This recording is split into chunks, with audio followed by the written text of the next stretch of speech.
High, welcome back to my channel. आज मी तुम्हाला सांगणार आहे धर्मनाथ बीज म्हणजे काय किंवा धर्मरायाची फुरमळ कशाला म्हणतात.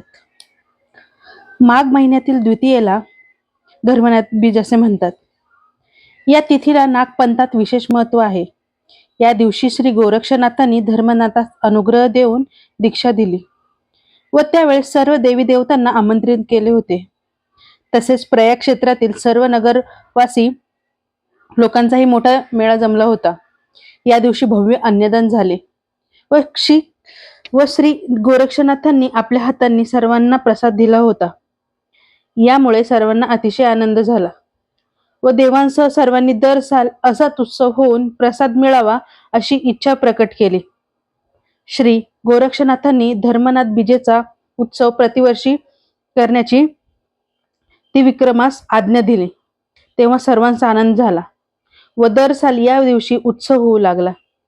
गोरक्षनाथाने आपल्या किमयागिरी नामक ग्रंथात असे लिहिले आहे की आपापल्या शक्तीनुसार जो कोणी हे बीज व्रत करील त्याच्या घरी दोष, दारिद्र्य, रोग आदी करून विघ्ने स्वप्नात देखील यावयाची नाहीत.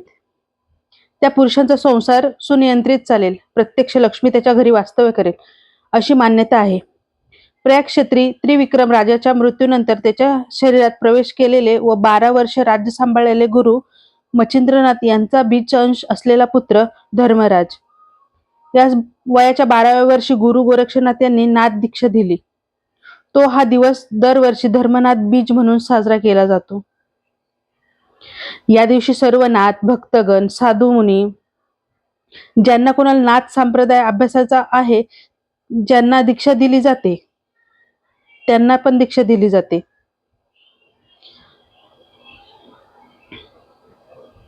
जुन्नर तालुक्यातील नारायणगाव येथे धर्मनाथ यात्रा असते.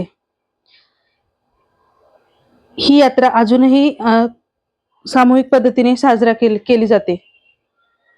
पुण्याच्या इतर भागातही मोठ्या प्रमाणात हा उत्सव साजरा होतो. अनेक ठिकाणी यात्रा भरतात. पूर्वापार चालत आलेल्या पारंपरिक प्रथा आणि परंपरा या आजही आवर्जून पाळल्या जातात आणि सर्वांच्या घरी प्रसाद रूपी पदार्थ एकसारखेच बनवले जातात. हे याचं आणखीन एक वैशिष्ट्य. धर्मनाथ बीजांना आपण आंबील पण म्हणू शकतो.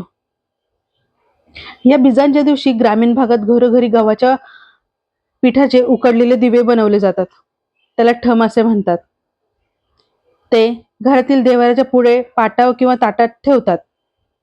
एक मोठा आणि 4 लहान दिवे बनवले जातात. सोबत गव्हाचं मदान, मोठ्या थमात जोंधळ्याचं ताट, त्याला कापसाची वात, हे सगळं केलं जातं.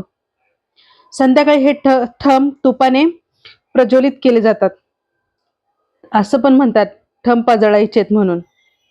गावातील पुरुष ज्यांचे वडील ह्यात नाहीत असे 5 जण एकत्र येऊन घरी घरी जाऊन ठम प्रज्वलित करतात. ठम पजळायच्या वेळी असे पण म्हणतात, 5ची वचनं, गुरुचे शब्द, दीप पजाळू दे. ठम प्रज्वलित झाल्यानंतर सर्व उपस्थितीत धर्मरायाची फुरमळ अशी मोठ्याने आरोळी देतात. ठम प्रज्वलित केल्यानंतर उपस्थितांना आंबील, हरभऱ्याच्या घुगऱ्या, भाकरी किंवा चपातीचा गुळ घालून बनवलेला काला प्रसाद म्हणून दिला जातो.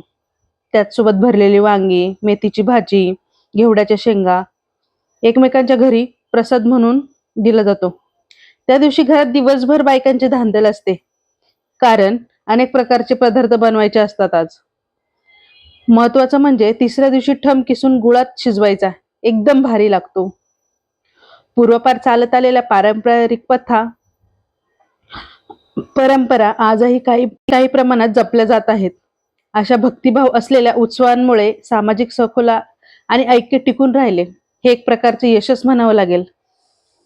आपल्याला माहिती असलेल्या अशा प्रथा परंपरा आतापर्यंत आपण जोपासल्यात त्या सर्व पुढच्या पिढीलाही माहिती करून देणं हे आपलं कर्तव्यच असलं पाहिजे. व्हिडिओ आवडला लाईक करा आणि सबस्क्राईब नक्की करा.